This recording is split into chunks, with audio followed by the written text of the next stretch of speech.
tersiksa di dalam kubur? Yang pertama kata Nabi, al-mutahawilu bis shalah, yang menganggap enteng sholat. Orang yang menganggap enteng sholat, Pak, jangan, sudah. Sholat itu di akhirat nanti barcode. Bapak beli elektronik kan sekarang pakai barcode, ya kan? Nah, Bapak begitu setor jualan, titik, berarti ini boleh bawa. Di akhirat kalau Bapak di barcode, bagus sholatnya, tidurkan dia kata Nabi seperti tidurnya tidur pengantin baru. Tapi di barcode hilang, redup-redup. Ini macet. Ini sholat Jumat, hari Jumat saja. Paling terlambat datang, paling cepat pulang. Orang khutbah dia tidur. Begitu bangun, aliran apa yang tidak ada khutbahnya? Bukan aliran apa, kau yang tidur beleng. Percaya Pak, orang yang tidak ada sholat demi Allah. Bapak tidak puasa masih boleh disebut Islam. Bapak tidak haji masih boleh disebut Islam. Bapak tidak bayar zakat masih disebut Islam. Tapi tidak sholat, Imam Syafi'i menghukuminya, disuruh bertobat dan dia tidak mau, boleh dihukum mati. Itu kalau Imam Syafi'i. Disuruh sholat dan dia tidak mau, disuruh bertobat dia tidak mau, kata Imam Syafi'i boleh dia dihukum mati. Begitu pentingnya sholat. Ketika Allah perintah puasa, ayat saja turun. Allah perintah haji, ayat saja turun. Allah perintah zakat, ayat saja turun. Allah perintah sholat, tidak boleh ayat turun. Rasulullah dijemput oleh 4 malaikat menghadap kepada Allah. Kenapa? Ini perintah penting. Diberikan perintah sholat.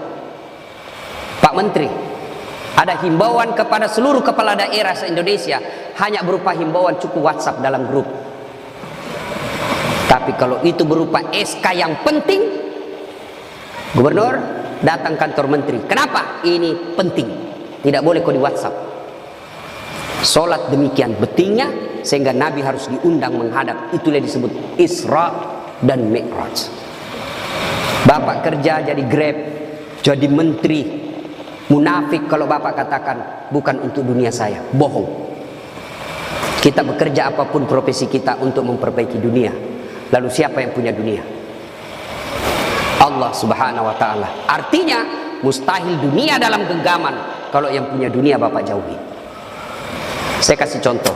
Saya akrab dengan Pak Menteri. Saya datang ke Jakarta. Pak Menteri, saya mau jalan-jalan Jakarta ini, tapi tidak ada mobilku Pak Menteri. Kata Pak Menteri, aman terkendali Ustaz. Pak Menteri telepon ajudan. Ajudan, siap Pak Menteri. Itu ada Ustaz Dasat, kau jemput dia.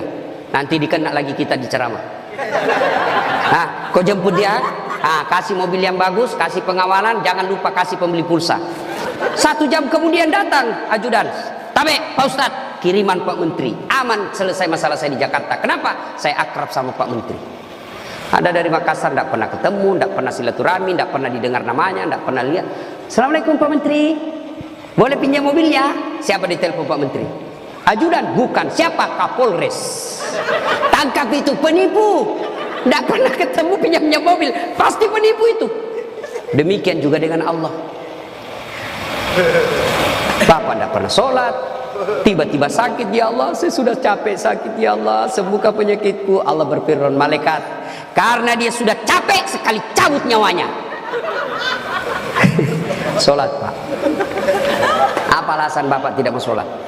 Coba bilang, saya malas sholat ini. Bilang kok apa? Saya tantang ini hari. Paling ibu-ibu haid 3 kali haid 1 bulan. Kenapa tidak sholat? Lagi mens. Kenapa tidak sholat? Datang bulan. Kenapa sholat? Iya halangan. Itu aja semua itu 3 kali 1 bulan. Mana bisa? Bilang suaminya, kenapa belum sholat ibu? Biasanya cuma 5 hari. Ini kok sudah 7 hari belum sholat? Orang belum bersih. Masih ada sedikit-sedikit. Dia bilang suaminya, kau bohong ya? Apa bohong? Saya kasih lihat kau. Beleng-beleng. Apa kasih lihat dong kau? Apalagi ibu-ibu banyak tidak sholat. Kalau ada pesta pengantin, mukanya dikira tembok, coklat, biru, krem, abu-abu. Apalagi banyak ibu tidak sholat gara-gara apa? Jilbab sakaratil maut 3 lapis. Saya dikeliling-keliling ceramah Pak. Saya ke Brunei, itu ibu di sana siku 3 saja kasih peniti selesai. Di Malaysia juga begitu, Filipina Selatan juga begitu. Saudi lebih gampang masuk kasih selesai Pak. Di sini la haula wala quwwata illa billah. Bingung saya bisa lihat, dia pengantin, gimana caranya dipakainya? Oh 3 lapis pak, ada miring-miring sedikit, nah, ada cibin-cibin ini, ada kayak pohon di belakangnya. Bah, begitu dia bilang suaminya, bu, kau pergi sholat. Sadar kok pak, saya sadar, saya suruh kau sholat, pergi sholat. Kau ndak lihat ini pak, 1 jam dipakai di jilbab, dongo. Gara-gara jilbab ndak sholat, beleng-beleng. Saya nggak tahu bu, saya suruh sini sholat pak. Adik-adik, saya bisa cerita seperti ini karena saya alami. Percayalah pak, mustahil Allah sengsarakan hidupnya orang baik sholatnya. Tuhan apa yang sengsarakan hidupnya orang baik sholatnya? Udahlah pak, bapak mau dekat sama Pak Menteri, ndak usah cari muka sama Menteri, muka bapak sudah bagus. Ada juga siapa cemen lu men, kerja aja yang baik. Selebihnya sholat, minta kepada Allah. Kecil buat Allah jadi menteri, kecil buat Allah dapat proyek, kecil. Jangankan yang tidak masuk, ya masuk akal. Tidak masuk akal Allah kasih. Masuk akal enggak manusia dibakar hidup-hidup bisa hidup? Masuk akal enggak? Enggak masuk akal. Tapi kalau Allah mau, Ibrahim alaihissalam dibakar keluar kedinginan. Masuk akal enggak perempuan hamil tidak pernah disentuh laki-laki? Kata ilmu kedokteran enggak mungkin Ustaz. Tapi kalau Allah yang mau, Siti Maryam Tahir Isa tanpa pernah disentuh laki-laki. Cuma sekarang banyak perempuan mau sayangin Siti Maryam. Ada suaminya, ada anaknya, beleng-beleng. Coba. Coba. Subhanallah. Banyak kejadian tidak masuk akal tapi terjadi. Masuk akal enggak orang bisa hidup dalam perut ikan? Ada pernah masuk perut ikan? Kalau saya ikan masuk dalam perutku.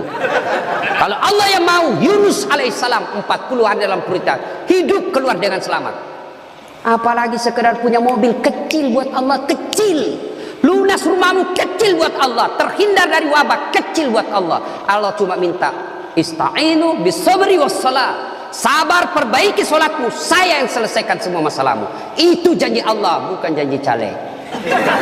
Kalau caleg pak dikasih semua kita namanya pak, pilih saya, gampang, sama-sama kita orang Bugis. Ini masalah, ada masalahmu telepon saya 24 jam. Begitu ada masalahnya dia ganti nomor HP-nya pak.